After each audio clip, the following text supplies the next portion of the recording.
J'ai récupéré une trottinette électrique et je vais te montrer comment la débrider et des astuces pour la booster encore plus. Celle-ci, c'est une trottinette en 1000 watts, donc il va pas y avoir d'histoire de bidouillage au niveau du compteur, des manips et tout. Nous, on va aller directement au cœur de la machine et faire les modifications sur le boîtier CDI. Alors bien évidemment, si tu débrides ta trottinette électrique, ta trottinette sera plus homologuée. Tu n'auras plus le droit de rouler sur la voie publique. Tu pourras seulement circuler dans des chemins privés ou des terrains privés. Pareil, si ta trottinette elle est assurée, ton assurance ne fonctionnera plus si tu la débrides. Cette trottinette, elle a bien vécu. Tu vois à l'intérieur, c'est encore des batteries au plomb. C'est pas des batteries au lithium.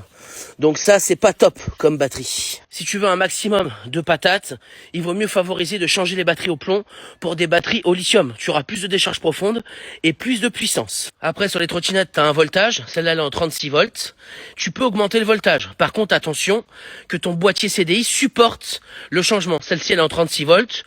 On pourrait la passer en 48 volts. Par contre, il faut faire attention de ne pas griller le boîtier CDI. Juste déjà en changeant les batteries au plomb pour du lithium, déjà tu vas lui donner un bon coup de boost avant le débridage. J'ai mis des plots pour qu'on puisse rendre compte de la vitesse une fois que la trottinette elle est bridée. Et on refera le test quand elle sera débridée. Donc ça, tu vois, c'est la vitesse quand elle est bridée.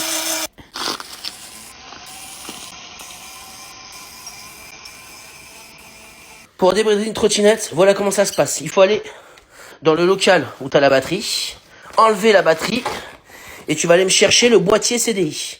Le boîtier CDI en général, il est ici. Là, il est caché là-dedans. Et tu vois, les batteries au plomb, ça ressemble à ça, tu vois. C'est les grosses batteries carrées. Donc ça, comme je te disais, le lithium, c'est bien mieux. Avant de faire les modifs, tu me débranches bien la batterie. Important. Moi, je viens d'éviter ce cache parce que le boîtier, il est derrière. Donc ça, c'est le boîtier CDI et c'est là-dessus qu'on va opérer. Moi, j'avais mis du scotch pour faciliter le démontage pour la vidéo. T'enlèves les 4 vis qu'il y a de chaque côté et nous, on va sortir la carte qu'il y a dedans. Sur la carte, tu vas me chercher les 2 fils bleus. Alors là, ils sont bleus, tu vois, c'est les 2 fils qui sont l'un à côté de l'autre. Ils peuvent être blancs et ils peuvent être verts. Et ils se rejoignent, d'accord? Ils se rejoignent avec 2 fiches qui sont connectées l'une avec l'autre.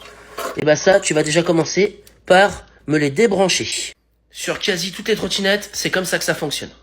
Là, tu vois, je les ai débranchés, je laisse débrancher. Ça, c'est ce qu'on appelle le contrôleur de régulateur de vitesse ou de synchronisation. Petite parenthèse dans cette vidéo au sujet des placements de produits. Je vois qu'il y a quelques personnes qui hurlent quand je fais des placements de produits. Ce qu'il faut bien savoir, c'est que ça fait partie du jeu. Moi, j'ai besoin de rentrer de l'argent dans la société pour me libérer du temps, pour vous proposer un maximum de contenu sur toutes les plateformes. Donc ça sert à rien d'hurler, il y en aura encore à venir sur la chaîne. Donc ceux qui acceptent de jouer le jeu, super, un grand merci à vous de me soutenir. Ceux qui comprennent pas et qui me hurlent dessus, vous pouvez passer votre chemin, il n'y a pas de souci. La dernière étape qu'on aura à faire, il va se trouver aussi sur la carte, pareil. Tu vois cette barrette qu'il y a ici, elle sert de résistance, d'accord? Ce qu'il va falloir faire, ça va être de mettre de l'étain sur les 2 tiers de cette barrette pour augmenter sa résistance. Je me prends, hop, de l'étain, un soudeur, et on va venir la garnir. L'idée, tu vois, c'est de bien rajouter de l'étain régulièrement sur les 2 tiers, jusqu'en bas de la barrette.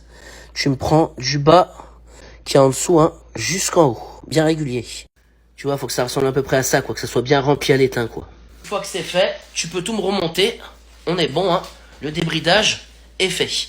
Et si tu veux augmenter encore plus la puissance, comme je t'avais dit, tu changes tes batteries au plomb pour du lithium. Thermite dedans, on va la tester.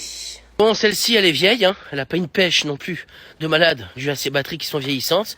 Mais tu vas voir, direct, la différence. Je me suis remis sur notre point de départ.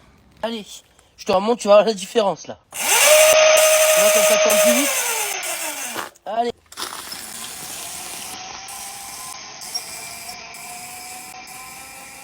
Alors je te le répète dans cette deuxième partie, bien évidemment, si tu décides de débrider ta trottinette électrique, tu ne pourras plus rouler sur la voie publique. On est d'accord. Elle ne sera plus homologuée. Pareil, si tu es assuré, ton assurance ne marchera pas. Si tu la débrides, c'est seulement pour les terrains privés ou pour les chemins privés. J'ai un sacré pépère, hein, de 100 kg. Donc vu que les batteries sont un peu fatiguées, elle en chie un petit peu à me traîner. Mais voilà, comme ça aura répondu à la question, hein, si tu te la posais, comment débrider une trottinette électrique. Je pense jamais à vous le dire, mais n'hésitez pas à vous abonner, à liker et à partager en masse pour me donner un maximum de force.